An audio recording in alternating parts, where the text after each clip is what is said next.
video is on pricing an option with the risk removed. Check out the entire Scholes course at momentsintrading.com or at youtube.com/momentsintrading. To fully understand option pricing, it is helpful to first look at option pricing with the risk removed. By removing the risk, we remove all uncertainty and we know what will happen. In the section on the intuition and assumptions, we learned that there are two driving forces of price: a constant drift rate and the risk or uncertainty caused by constant random volatility. Furthermore, we learned that removing the risk simply means removing the volatility, and with the risk removed, price would then simply drift up at the risk-free rate over time. Let's take the risk out of the equation and price an option. Looking at the Scholes formula, we can split it into 4 parts. The first is the current price of the stock. The next is the strike price of the option. This is the price that the stock needs to be at or above in the future for the option to contain value. The third is something called the time value of money, and we will cover that in a moment. Then there is the fourth part, ND1 and ND2. ND1 and ND2 explain the movement of price with the risk included. It is the two driving forces of price, the drift rate and the effect volatility has on that drift rate.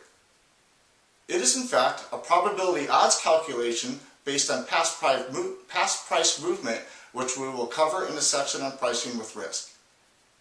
Therefore, to price an option with the risk removed, we are going to take ND1 and ND2 out of the equation.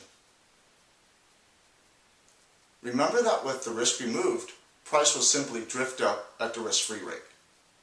This is known as the certainty of movement.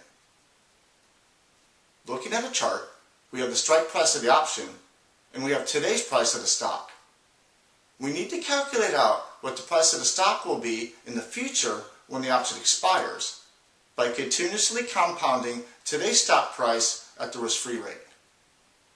Stock price when the option expires equals today's stock price continuously compounded at the risk-free rate from today until the option expires in the future. So now we have the future price of the stock when the option expires. To get the price and value of the option on the day it expires, we take the future stock price and subtract off the option strike price.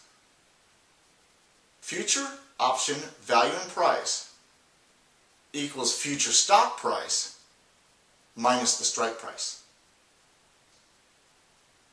We then have to consider the time value of money and discount the option to the present value. The time value of money is a risk-free rate, so we must discount the option to present value by continuously negatively compounding by the risk-free rate. Therefore, the price of an option, with the risk removed, is its intrinsic value at expiration discounted to present value. Let's look at this again in more detail. The no-riskless arbitrage argument shows us that with the risk removed, the stock will increase in price at the risk-free rate.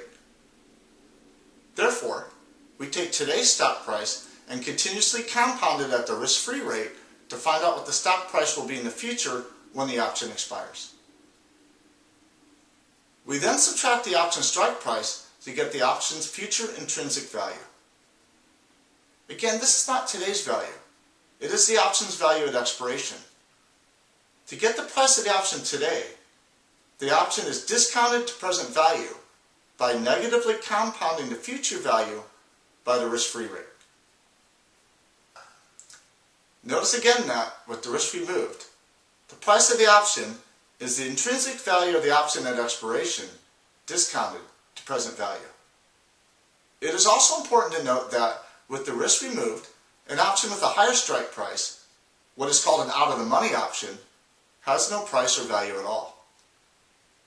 It is only the risk or volatility of the stock, the uncertainty of movement, that gives an out-of-the-money option any value. Looking at the Scholes formula again, we remove the risk by removing ND1 and ND2.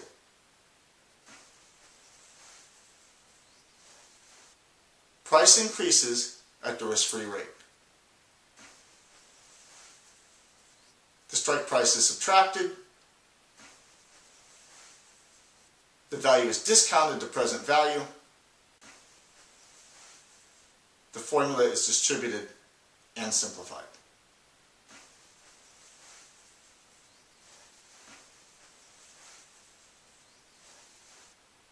So there you have pricing an option with the risk removed. In the next video, I will cover in more detail the time value of money for those who do not completely understand the concept. And then we will enter into the section on pricing an option with the risk included. See you then.